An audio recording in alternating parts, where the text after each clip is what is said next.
अस्सलाम वालेकुम। आयशा वॉइस में एक नई वीडियो के साथ हाजिर हैं। उम्मीद है आप सब खैरियत से होंगे। शाजिया अपनी दोस्त रूबी से मिलने उसके घर आई तो उसने देखा कि रूबी की सास उसे बात बात पर बेइज्जत कर रही थी। ये क्या, तुम्हारी सास हर वक्त तुम्हें ऐसे ही डांटती रहती है? शाजिया ने ये बात उसके कान में कही। शाजिया के यूँ पूछने पर रूबी उदास हो गई। हाँ, ऐसा ही है। बहुत कोशिश करती हूँ मेरी सास को शिकायत का मौका ना मिले, मगर फिर भी वो कोई ना कोई हामी निकाल ही लेती हैं। रूबी ने अफसोसगी से बताया। अच्छा देखो फिर मेरा एक जादुई नुस्खा। ये कहकर शाजिया मुस्कुराई और रूबी की सास से कहने लगी, आंटी मैं दरअसल यहाँ आपसे मिलने आई थी। शाजिया की ये बात पर रूबी ने उसे हैरत से देखा। शाजिया रूबी के ससुराल में पहली बार आई थी, मगर उसकी कही इस बात पर रूबी और उसकी सास हैरान परेशान रह गई। मैंने आपके बारे में सुना था कि आप बहुत पहले सिलाई कढ़ाई का काम करती थी, जिसको सब लोग बहुत सराहते थे। शाजिया की ये बात सुनकर रूबी मुस्कुराने लगी। ये तो सच था कि उसने ये बात शाजिया को खुद बताई थी, मगर न जाने क्यों अब वो इस बात का जिक्र लेकर बैठ गई थी। रूबी की सास ये अपनी तारीफ सुनकर खुश हो चुकी थी। तुमने बिल्कुल सही सुना है मेरे बारे में। मेरे बनाए हुए सूट आजकल के बुटीक वाले देख लें तो हैरान रह जाएं। वो भी अपनी तारीफें करने लगी। तो आप फिर ये काम क्यों नहीं करती? शाजिया के पूछने पर रूबी की सास कहने लगी, अब मुझ में वो ताकत कहाँ है। वो ये कहकर उसे अपनी कमजोरी के बारे में बताने लगी। इस दौरान रूबी ने सबके सामने चाय रखी।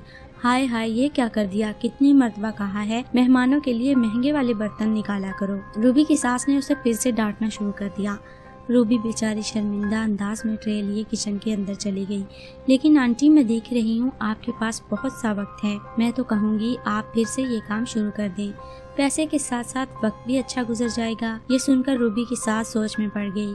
इन्हें सोचता देखकर शाजिया हतमी अंदाज में कहने लगी, चले और कुछ नहीं तो मेरा एक सूट कढ़ाई कर दे। रूबी ने देखा उसकी सास ने थोड़ी अगर मगर के बाद हामी भर ली। कुछ दिन बाद शाजिया ने अपना सूट भेज दिया।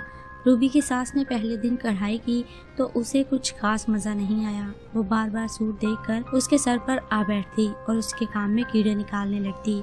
लेकिन शाजिया तो जैसे उसकी सास के पीछे ही पड़ गई थी।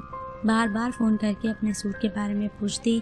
यूं ना चाहते हुए भी उसकी सास को शाजिया का सूट तैयार करना पड़ा। आहिस्ता आहिस्ता उस काम में उसका दिल लगने लगा और उसने कुछ ही हफ्तों में शाजिया का सूट तैयार कर दिया। शाजिया अपना सूट लेने आई तो उसकी सास की इतनी तारीफें की कि वो शाजिया की नंद का सूट भी तैयार करने पर राजी हो गई। रूबी ने देखा इस मर्तबा उसकी सास ने पूरी दिलजमी से सूट तैयार किया। वो सूट मुकर्ररा वक्त से पहले ही तैयार हो गया। रूबी इस बार हैरान रह गई जब उसकी सास ने शाजिया से एक और सूट भी मंगवा लिया और उस पर कढ़ाई करने लगी। रूबी भी अपनी सास की मसरूफियत से खुश हो गई थी। एक दिन रूबी किसी तकरीब में गई तो वहाँ शाजिया से मुलाकात हो गई। शाजिया ने उसे देखते ही पूछा, कहो भाई तुम्हारी सास कैसी है? ये सुनकर रूबी मुस्कुराने लगी। बहुत मसरूफ हैं, अब तो उन्हें मुझसे लड़ने का भी वक्त नहीं मिलता। तुम्हें ये जानकर हैरत होगी कि कल घर में मेहमान आए हुए थे और मैंने गलती से फिर मेहमानों को घर वाले बर्तनों में चाय पेश कर दी और मेरी सास ने ये बात नोट ही नहीं की। रूबी की बात पर दोनों सहेलियां हंसने लगी। अब तो उन्हें इस बात की जल्दी होती है कि वो मुकर्रर वक्त पर सूट मुकम्मल कर ले। इस बात पर शाजिया मुस्कुराने लगी। देखा फिर मेरा जादुई नुस्खा।